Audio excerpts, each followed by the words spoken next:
Bismillahirrahmanirrahim. Assalamualaikum warahmatullahi wabarakatuh dan salam sejahtera. Terima kasih saya ucapkan kepada Tuan Pengerusi Majlis dan para hadirin sekalian kerana sudi meluangkan masa anda pada hari ini. Berdirinya saya di sini selaku penolong pegawai Jabatan Alam Sekitar Malaysia, ingin saya merakamkan penghargaan dan ribuan terima kasih sekali lagi kerana diberi peluang untuk berkongsi dan menyampaikan ucapan berkaitan dengan Hari Alam Sekitar Sedunia.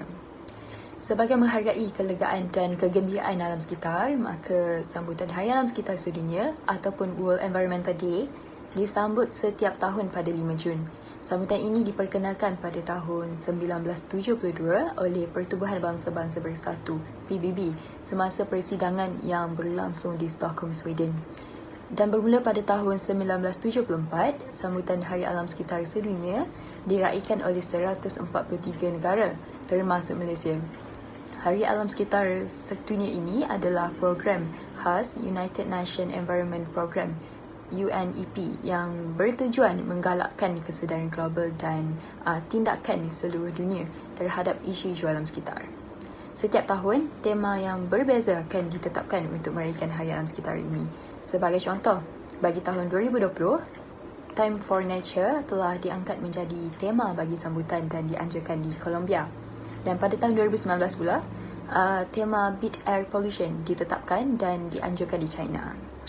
Hadirin sekalian, kebelakangan ini alam seolah berbicara dengan manusia. Selalunya dalam nada kecewa seperti tragedi hutan terbakar, kesan daripada peningkatan suhu, hakisan pantai, kesan daripada ketiadaan hutan pakau dan tanaman tidak menjadi, kesan daripada kehilangan kesuburan tanah, sehingga turut menyebabkan kemusnahan biodiversiti. Sebaliknya, semasa penularan COVID-19 yang berlaku sekarang, alam sekitar menyerlahkan kelegaan dan kegembiraan, antaranya digambarkan dengan penampakan jelas banjaran Himalaya dari jarak sejauh 201 km dan juga kehadiran ikan lumba-lumba di Selat Bosphorus. Bahkan di Malaysia, indeks pencemaran udara IPU di beberapa tempat dilaporkan berada pada tahap sederhana di bawah 60 dan tahap baik di bawah 50. Seperti yang anda boleh lihat sekarang, sebagai contoh di Bandar Seberang Jaya, Pulau Pinang, bacaan IPU menunjukkan tahap sederhana iaitu 55 dan di Besut Terengganu pada tahap baik iaitu 26. Okey, selain itu kehidupan harian manusia sentiasa berhubung dan berkaitan dengan biodiversiti. Malah biodiversiti merupakan asas kepada kehidupan di bumi ini untuk mendapatkan sumber makanan, ubat-ubatan, bahan binaan dan pelbagai kegunaan daripada sumber biodiversiti ini. Tambahan pula, alam sekitar dan biodiversiti ataupun biokepelbagaian Malaysia antara fokus ekonomi negara sehingga boleh menjana sejumlah 21.4 bilion ringgit dari Januari hingga Jun 2019. Yang ini merupakan hasil kedatangan pelancong ke Malaysia. Antaranya untuk tujuan ekopelancongan. Hutan belum diperak, yang berusia lebih dari 130 juta tahun, malah lebih tua dari hutan Amazon, adalah antara destinasi ekopelancongan terbaik yang turut menempatkan populasi flora dan fauna.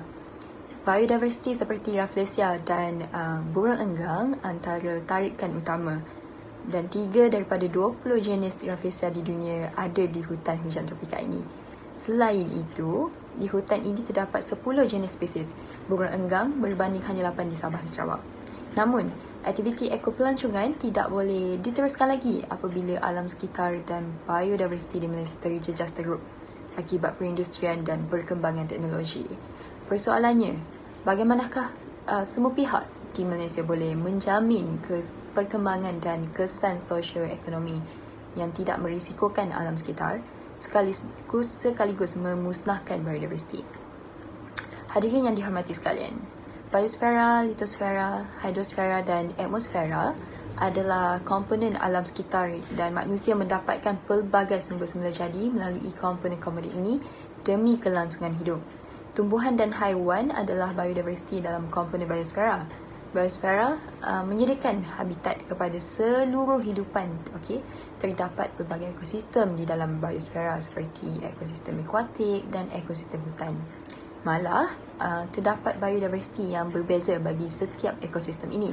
Sebagai contoh, ekosistem akuatik dan ekosistem hutan mempunyai tumbuhan yang berbeza.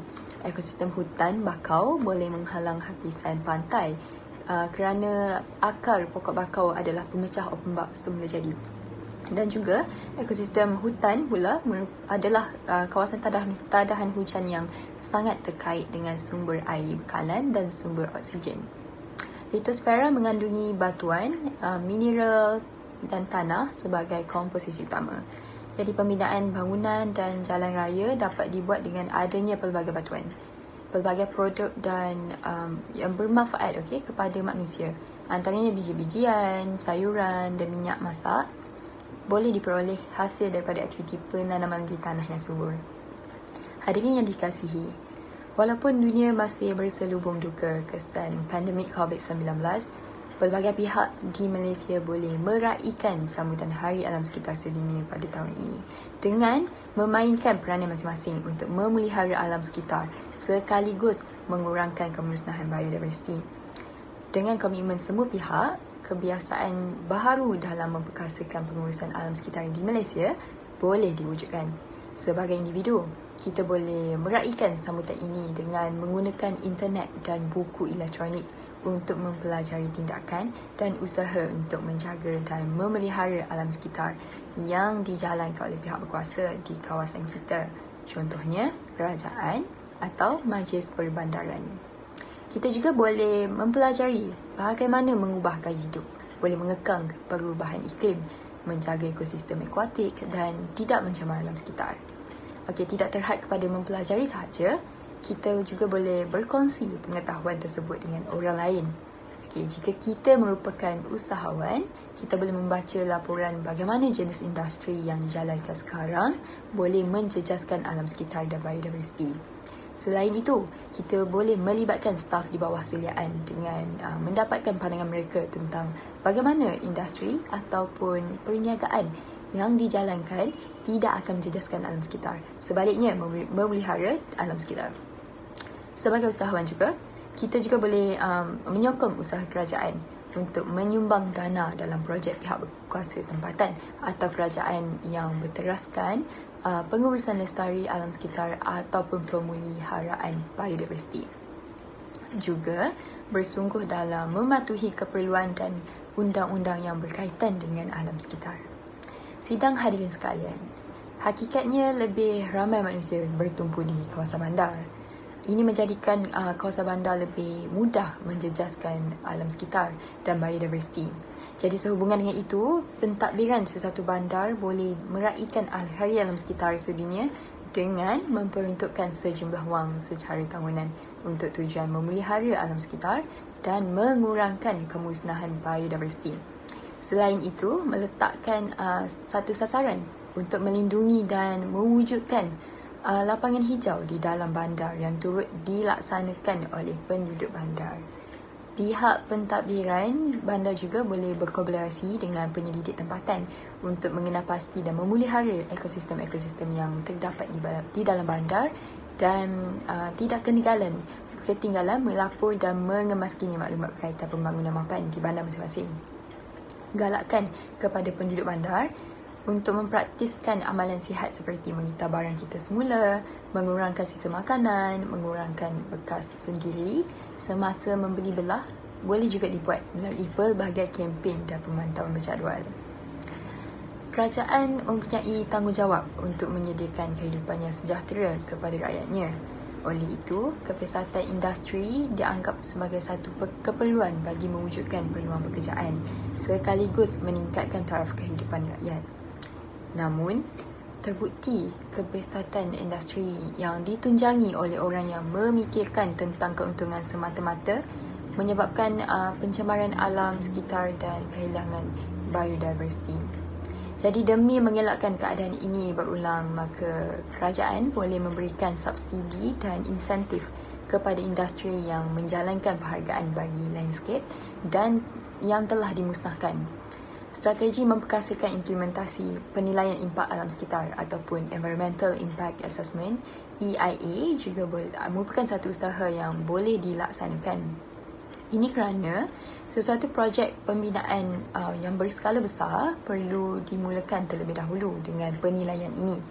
Menerusi penilaian ini, gambaran kemerosotan alam sekitar dan cara kita mengatasinya akan diperincikan dengan lebih halus. Jadi, cadangan meraihkan Hari Alam Sekitar yang saya nyatakan tadi adalah sesuatu yang munasabah untuk dilakukan oleh semua pihak, termasuk diri anda sendiri. Jadi, marilah kita bersama-sama mempraktikkan dan meraihkan Hari Alam Sekitar sedunia ini sebagai satu sokongan terhadap pemeliharaan dan pemuliharaan alam sekitar. Jadi, sekian sahaja ucapan saya pada hari ini. Semoga ada rezeki untuk kita berjumpa lagi pada masa hadapan. Sekian, terima kasih dan Assalamualaikum.